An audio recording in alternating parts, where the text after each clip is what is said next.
اعوذ باللہ من الشیطان الرجیم بسم اللہ الرحمن الرحیم والعصر ان الانسان لفی خسر الا الذین آمنوا وعملوا الصالحات وتواصوا بالحق وتواصوا بالصبر۔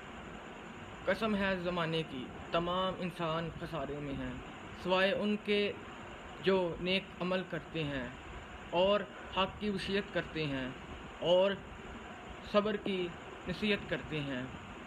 والعصر، قسم ہے زمانے کی، قسم ہے زمانے کی یہ کیوں کہا گیا؟ اللہ تعالیٰ یہی کہہ دیں کہ زمانہ کی قسم تقیداً کیوں کہا گیا ہے کہ پہلے سمجھ لیجئے کہ زمانہ کیا ہے۔ زمانہ ایک کہ گزرا ہوا زمانہ، ایک آنے والا زمانہ اور ایک زمانہ جس میں ہم جا رہے ہیں۔ والعصر، قسم ہے زمانے کی، لام تقیداً کہا گیا ہے، جیسے کہ واو لام نون، جیسے کہ لن ترانی، کہ تم مجھے نہیں دے سکتے، یہ تقیداً کہا گیا ہے۔ اگر نون ساتھ آ جائے تو یہ اس کی نفی ہو جاتی ہے۔ یہاں کہا گیا ہے والعصر، وال تقیداً عصر، قسم ہے زمانے کی، والعصر، قسم ہے زمانے کی، وہ زمانہ جو گزر چکا ہے، جو آنے والا ہے اور جو گزر رہا ہے، کہ تمام انسان خسارے میں ہیں، تمام انسان خسارے میں ہیں۔ زمانہ کی قسم اللہ تعالیٰ اٹھا رہے ہیں۔ اللہ تعالیٰ ویسے ہی کوئی بات کہہ دیں تو وہ ہی بات ہے، لیکن اللہ تعالیٰ نے یہاں تقیداً کہا ہے قسم ہے زمانے کی، تمام انسان خسارے میں ہے۔ والعصر ان الانسان لفی خسر الا الذین آمنوا، سوائے ان کے جو ایمان لائے، سوائے ان کے جو ایمان لائے، وتواصوا بالحق، اور نیک کام کرتے رہے۔ والعصر ان الانسان لفی خسر الا الذین آمنوا وعملوا الصالحات، قسم ہے زمانے کی، قسم ہے زمانے کی، تمام انسان خسارے میں ہیں سوائے ان کے، کن کے؟ جو ایمان لائے، وعاملوا الصالحات، اور جو نیک عمل کرتے رہے، وتواصوا بالحق، اور حق کی وصیت کرتے رہے، وتواصوا بالصبر، اور صبر کرتے رہے۔ پہلے تو مان لیجئے کہ سورہ عصر میں 4 لوازمات کے بارے میں بتایا گیا ہے کہ کامیابی کے 4 کم سے کم، یعنی کہ سمجھانے کے لیے میں کہہ رہا ہوں کہ 100 میں سے 33% والا پاس ہوتا ہے، اسی طرح ہی سورہ عصر میں 100 میں سے 33 نمبر آتے ہیں۔ اگر آپ نے آخری زندگی میں نجات پانی ہے تو 100 میں سے 33 نمبر لازمی آپ کو چاہیے، اور وہ سورہ عصر ہے۔ سورہ عصر، والعصر ان الانسان لفی خسر الا الذین آمنوا وعملوا الصالحات وتواصوا بالصبر وتواصوا بالحق وتواصوا بالصبر۔ پہلی بات، اس میں پہلا لوازم کیا ہے؟ اس میں پہلا لوازم ہے ایمان۔ ایمان کیا ہے؟ ایمان کے لغوی معنی امن میں آنے کے ہیں، اور اس کے اصطلاحی معنی جب انسان اپنی شعوری زندگی کو پہنچتا ہے، اس کے ذہن میں کچھ خیالات آتے ہیں کہ یہ دنیا کہاں سے آئی، کیسے آئی، یہ آسمان، یہ تارے، یہ چاند، یہ دن، یہ رات جیسے بدلتے ہیں، کوئی تو ہے، یا پھر یہ خود ہی ہوتے جاتے ہیں۔ اور یہ کتاب، زبور، انجیل، قرآن مجید، تورات، ان پر بھی ایمان۔ اگر انسان یہ سوچے کہ یہ کتابیں دنیا ہی کی ہیں تو پھر بھی اس کا ایمان نہیں۔ ایمان کے مطلب ہے کہ امن میں آ جانا، یعنی کہ ایک آپ کو واقعہ سناتا ہوں مثال کے طور پر۔ حضرت سلیمان فارسی رضی اللہ تعالی عنہ ایک نجاشی تھے، ان کے والد آگ کو پوجتے تھے۔ ان کے ذہن میں آیا کہ ہم ہی ان کو جلاتے ہیں، ان میں آگ لگاتے ہیں اور ہم ہی ان کو پوجنے لگ پڑتے ہیں۔ انہوں نے اپنے باپ سے پوچھا تو ان کے باپ نے مثال دی کہ تم آگ سے ہی روٹی کھاتے ہو، جو اسی آگ پر ہی روٹی بنتی ہے تم اسی پر کھاتے ہو۔ تو ان کو یہ جواب ان کو نہیں امن نہیں دے سکا انہیں، تو انہوں نے پھر پوچھا تو انہوں نے اسے مارا۔ پھر وہ ایک راہب کے پاس گئے، تو وہ راہب کے پاس انہوں نے خدمت کی۔ پھر اس کا وقت آ گیا، اپنا سارا گھر بار چھوڑ کر وہ انجان راہوں پر چل گئے، کس کے خاطر؟ ایک امن پانے کے لیے۔ وہ راہب کا وقت آخری آ گیا، انہوں نے کہا کہ اب میں کس کے پاس جاؤں جو میری اصلاح کر سکے؟ انہوں نے کہا کہ وہاں ایک راہب ہے، اس کے پاس جاؤ، وہ تمہاری صحیح رہنمائی کر سکے گا۔ اس کے پاس گئے تو اس کی خدمت کی، اس کا بھی آخری وقت آ گیا۔ انہوں نے کہا کہ اب میں کس کے پاس جاؤں، آپ ہی بتا دیجئے۔ انہوں نے ایک اور راہب کے آگے انہیں بھیج دیا۔ انہوں نے جب ان کے پاس گئے، ان کی ساری زندگی خدمت کی، وہاں انہوں نے بھیڑ بکریاں بھی جوڑ لیں، اور جب ان کا آخری وقت آیا تو انہوں نے کہا، اس راہب نے کہا، اب میری نظر میں کوئی ایسا نہیں ہے جس کے پاس میں تمہیں بھیج سکوں۔ ہاں، انہوں نے بتایا کہ ایک نبی آنے والا ہے، نبی آخر الزمان حضرت محمد صلی اللہ علیہ وسلم، اور انہوں نے ان کی 3 نشانیاں بتائیں۔ ایک کہ وہ صدقہ نہیں لے گا، دوسرا ہدیہ لے گا، تیسرا ان کے دونوں بازوؤں کے پیچھے نبوت کا نشان ہوگا۔ تو وہ اس کا وقت آ گیا، وہ فوت ہو گیا۔ تو حضرت سلیمان فارسی رضی اللہ تعالی عنہ ان کے نکل گئے، اور ایک قافلہ جا رہا تھا شام سے یثرب کی طرف۔ تو انہوں نے کہا کہ آپ مجھے ساتھ لے جائیے، میں کچھ اپنی بھیڑ بکریاں دے دوں گا۔ وہ ان کو ساتھ لے گئے اور انہیں اپنا غلام بنا لیا، اور ان کی بھیڑ بکریاں بھی لے لیں اور ان کو کسی آگے بیچ دیا۔ اگر انسان حق پر چلے تو اللہ تعالیٰ بھی اس کا ساتھ دیتا ہے۔ وہ جس کے آگے بیچا تھا وہ خود یثرب یعنی مدینہ میں اس کے باغ تھے، وہ وہاں لے گیا۔ حضرت سلیمان فارسی رضی اللہ تعالیٰ عنہ ساری دن وہاں سے کھجوریں کاٹتے اور محنت کرتے۔ ایک دن پتہ چلا کہ آپ صلی اللہ علیہ وسلم وہاں آ رہے ہیں، تو سلیمان فارسی رضی اللہ تعالیٰ عنہ وہاں سے گئے اور آپ صلی اللہ علیہ وسلم کے پاس چند کھجوریں بطور صدقہ دیں۔ آپ صلی اللہ علیہ وسلم نے قبول نہیں کی۔ پھر دوسرے دن حضرت سلیمان فارسی رضی اللہ تعالیٰ عنہ گئے، آپ صلی اللہ علیہ وسلم کو چند کھجوریں ہدیہ دیں۔ آپ صلی اللہ علیہ وسلم نے کھجوریں ہدیہ لے لیں اور تمام صحابہ کرام میں تقسیم کر دیں۔ اور پھر کئی دنوں بعد حضرت سلیمان فارسی رضی اللہ تعالیٰ عنہ آپ صلی اللہ علیہ وسلم کی پیچھے دونوں بازوؤں کے درمیان نبوت کا نشان دیکھنا چاہتے تھے۔ انہوں نے کئی کوششیں کی، لیکن آپ صلی اللہ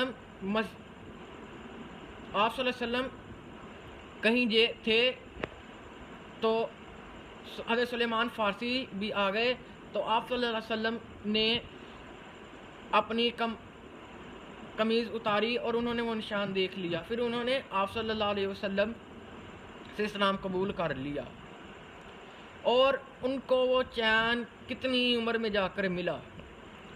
اسی طرح سے انسان کے دماغ میں کچھ خیالات ہوتے ہیں، ان کو وہ جوابات کی تلاش میں وہ گھومتا ہے اور وہ بھٹکتا ہے کہ امن پالے۔ اسی طرح ہی ایمان یہ ہے کہ کچھ سوالات ہوتے ہیں جو ہمیں اس دنیا میں نہیں پتہ چلتے، اور وہ کچھ اللہ کے نیک بندوں کو پتہ ہوتے ہیں جنہیں ہم نبی اور رسول کہتے ہیں، جن کو وحی آتی ہے۔ دیکھیں کہ ہم مر جائیں گے، مرنے کے بعد کیا ہوگا، قیامت کب آئے، قیامت کیا ہوگی، یہ سب تمام خبریں نبی انبیاء کو ہوتی ہیں۔ ان پر یقین لانا ہی ایمان ہے، یعنی امن پانا ہی ایمان ہے۔ ایمان باللسان کہ آپ زبان سے قبول کریں کہ میں مسلمان ہوں، اور ایک اقرار بالقلب، آپ دل سے اقرار کریں کہ میں مسلمان ہوں۔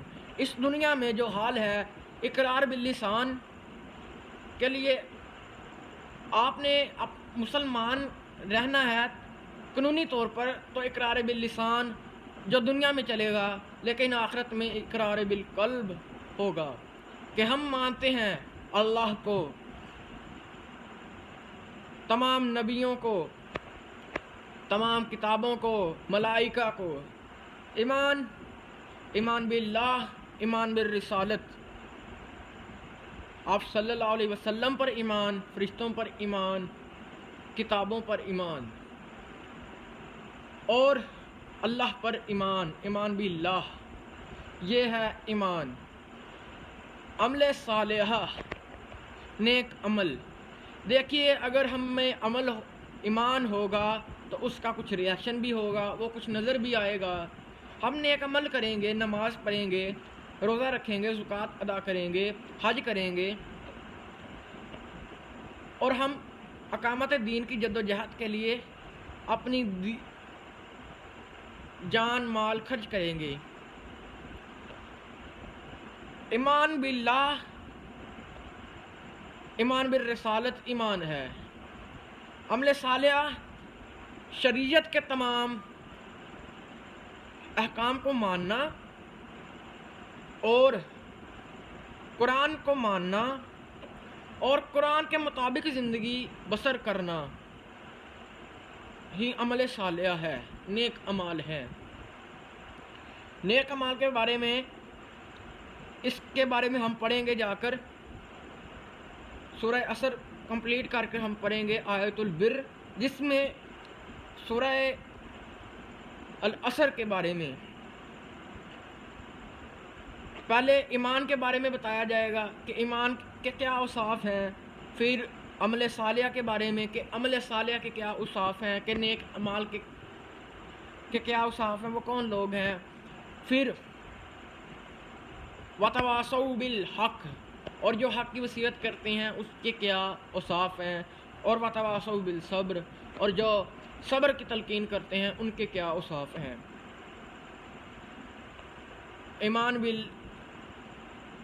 ایمان، عمل صالحہ، وتواصوا بالحق۔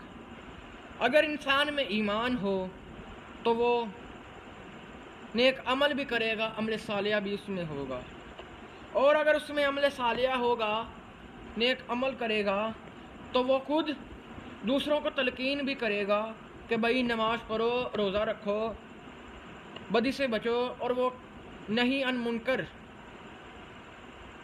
نیکی کرنے کا حکم اور بدی سے روکے گا،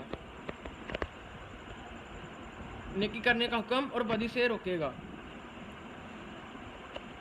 وتواصوا بالصبر، اور صبر کی تلقین کرو۔ دیکھیے اگر ایمان ہے تو اس میں عمل صالحہ بھی ہے، وہ نیک عمل بھی کرے گا، نیک عمل کرے گا، دوسروں کو تلقین بھی کرے گا۔ اگر وہ دوسروں کو تلقین کرے گا تو اس کے خلاف لوگ کھڑے بھی ہوں گے کہ بھائی اس کو تکلیفیں بھی دیں گے کہ تم ایسے ہو تو ہمیں ایسے کہتے ہو، آپ کے دل کو دکھ دیں گے، رنجشیں دیں گے۔ دیکھیے وتواصوا بالصبر، آپ کو وہ تکلیفیں دیں گے۔ صبر یہ ہے کہ جیسے کوئی فوت ہو جاتا ہے، آپ غم کر سکتے ہیں اور کچھ نہیں کر سکتے، کچھ عرصے کے بعد آپ کی طبیعت صحیح ہو جاتی ہے، فرق آ جاتا ہے۔ اور اسی طرح ہی اگر آپ کو کوئی تکلیف دے رنجشیں دے اس بارے میں، تو آپ نے وہاں بریک نہیں لگانی، آپ نے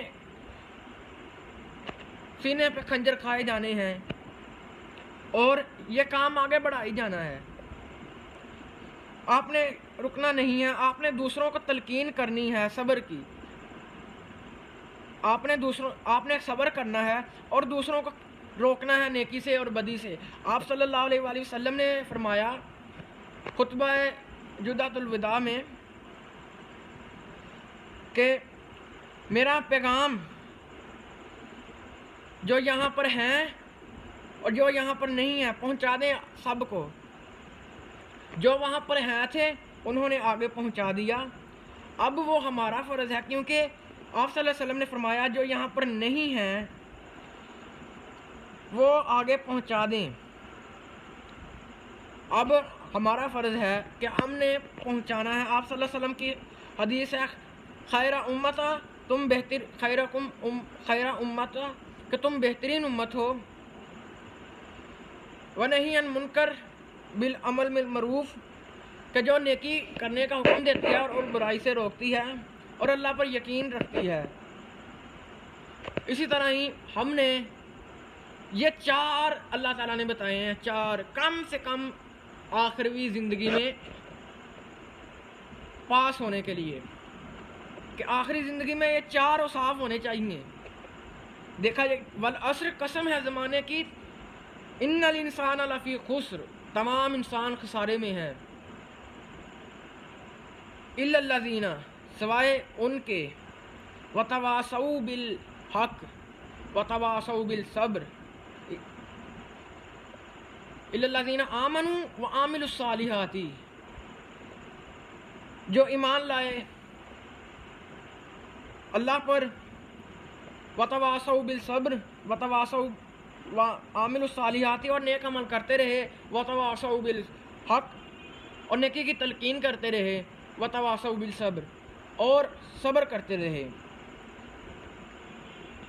دیکھیے یہ 4 شرائط ہیں، 4 شرائط آخروی زندگی میں پاس ہونے کے لیے۔ یہ چند روزہ زندگی ہے، دیکھیے موت آنی ہے، یہ ایک زندگی کی دردناک حقیقت ہے اور اسے ہم بلائے بیٹھے ہیں، وقتی طور پر ہم اسے بلائے بیٹھے ہیں، لیکن یہ آنی ہے، اس کا کوئی منکر نہیں۔ ایک بات یہ، ایک روز آخرت دی ججمنٹ ڈے، یوم حساب جزا و سزا کا دن وہ جب آئے گا، وہ بلائے بیٹھے ہیں، اس کو یاد ہے۔ اللہ کے تو منکر ہوئے ہیں لیکن موت کا کوئی منکر نہیں ہوا۔ یہ 4 شرائطیں بتائی جا رہی ہیں کم سے کم۔ اب ہم نے سورہ عصر پڑھی ہے، اس کے آگے ایمان کے بھی بارے میں پورے قرآن مجید میں سے اوصاف پڑھیں گے ہم، اور نمبر 2 وتواصوا وعملوا الصالحات اور نیک اعمال کیا ہیں، اس کے بھی ہم اوصاف پورے قرآن مجید میں پڑھیں گے۔ یہ ہماری ابتدائی نشست ہے منتخب نصاب کے حوالے سے، قرآن مجید کے مطالعہ منتخب نصاب کے حوالے سے۔ اب اس کا تعارف اگلی نشست میں ہوگا کہ تمام سننے والوں کو اس کے بارے میں معلوم ہو جائے کہ منتخب نصاب ہے کیا۔ یہ 4 شرائط ہیں آخروی زندگی میں کامیاب ہونے کے لیے۔ ہم نے ایمان کی اوصاف پڑھنے ہیں، پہلے اپنے اندر دیکھنا ہے کہ ایمان ہمارے اندر ہے کہ نہیں ہے، اللہ پر توکل ہے کہ نہیں ہے۔ ایمان اگر نہیں ہوگا تو عمل صالحہ بھی نہیں ہوگا، عمل صالحہ نہیں ہوگا تو ہم دوسروں کو کیا کہیں گے، ہم حق کی وصیت نہیں کر سکیں گے۔ دیکھیے عمل صالحہ،